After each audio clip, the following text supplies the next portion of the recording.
Hello friends, and welcome to today's video where we're going to talk about ZEROBASEONE's Melting Point album. Yes, before we continue, I know there's Zero Base 1. A, that's a mouthful.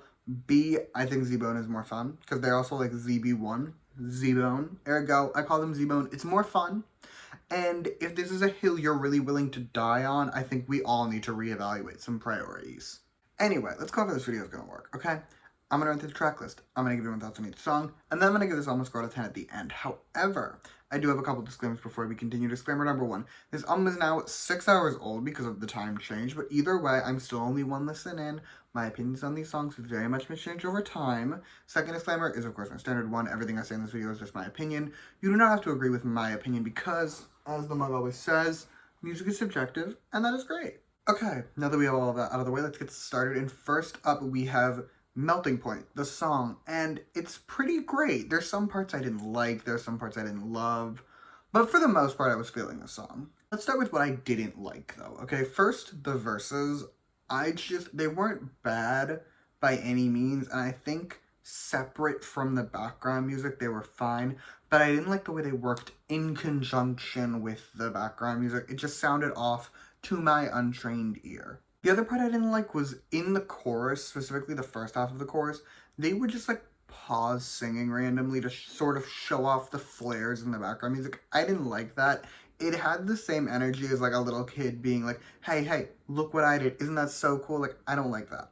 That said, switching to positives, I loved the background music. Just in general, I thought the flares were really good. It was really cool. In general, it was great. The pre-chorus is also excellent, and the bridge, although short, is very nice, so I have no real complaints there. The rest of the chorus, meanwhile, aka the second half, is amazing. Like, it's so good. I was in shock the first time I heard it. It is immaculate. In summary, there's some parts I don't love, but for the most part, I was enjoying myself during this song, and I think I can get past what I didn't like. On to the next song, which is Take My Hand, and I'm going to say something, and I want us all to kind of just go with it, okay? Okay, this is essentially a New Jeans song, or at least very, very close to one, except it's sung by men and isn't less than 2 minutes. Let's get into the song, though, shall we? The background music is fully New Jeans. It's basic, it's toned down, but it also works here, so I'm not really going to complain. As for the verses, the first one is solid. I did enjoy the second half of it a lot more, but in general, it's a fine verse. However, personally, I prefer the second verse just as a whole. I think it flows a lot better, but it's also really not that deep. Now for the shining moment of this song, the chorus. I adored this chorus. My only complaint about it really is the fact that it's very short, and these verses were both very long, and I think we could have maybe tightened up the verses a little bit and given a longer chorus, and by that I of course mean I wanted a longer chorus. We have officially reached the title track, Crush, and I want to start my comments on this song off with a little story, okay? It's story time. However many days ago this teaser came out, the teaser for this song.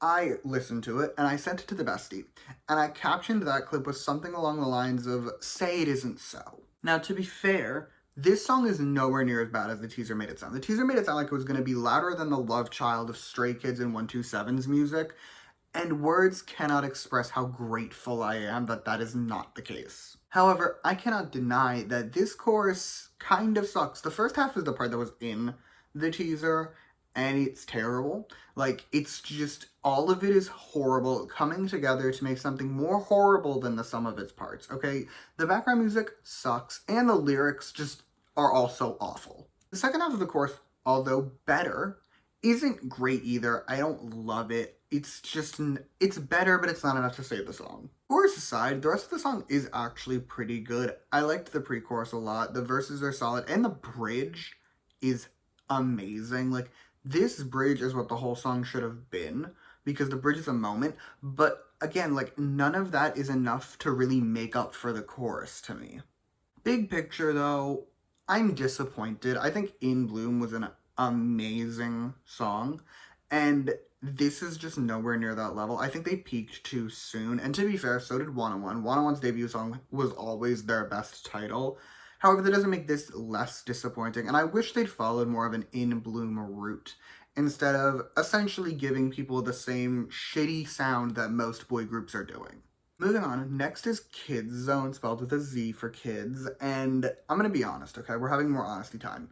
This is giving a Disney Channel original movie song, and I'm absolutely enthralled by it. But it's fun, okay? Like, I'm not sorry. I was having the time of my life listening to this song, and I was doing it at 6:42 in the morning. Any song that can do that deserves love and respect. But let's get into the song. Starting with the verses, they do exist. From a technical standpoint, there are verses, but they're very short, and I don't have much substantial things to say about them, so I will simply say that they're fun, they're good, and we're gonna keep going. The pre-chorus, meanwhile, is amazing. It hits so perfectly and flows beautifully into the chorus.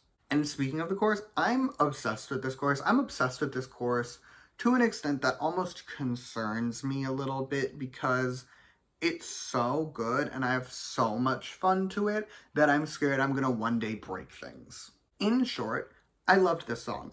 I already added it to the Apple Music and I plan on listening to it extensively today.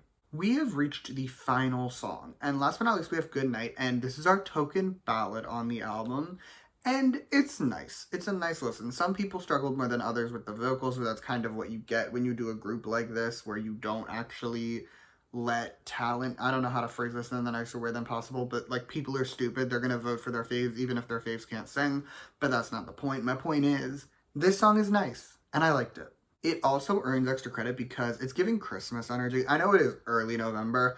I'm team year-round Christmas. I just love the aesthetics and vibes of Christmas. So it earns extra credit for having Christmas ballad energies. But that is all I have to tell you about this album. So with that, it is score time. And overall, I'm going to give it an 8.5 out of 10. I was disappointed in some of it, but for the most part, it was good. So yeah, 8.5 out of 10. And that is all I have for you today. Thank you so much for watching. Feel free to comment your thoughts on this album down below. Let me know how you feel. You can also like and subscribe if you want to or don't. I'll be okay either way. And in the description, I'll put my review for their debut. It's been right here, by the way. I forgot to mention that. This is their debut album. Graphic design was someone's passion for sure. But either way, I'll put my review of that in the description. You can watch it if you want to. And yeah, thank you again for watching. Bye!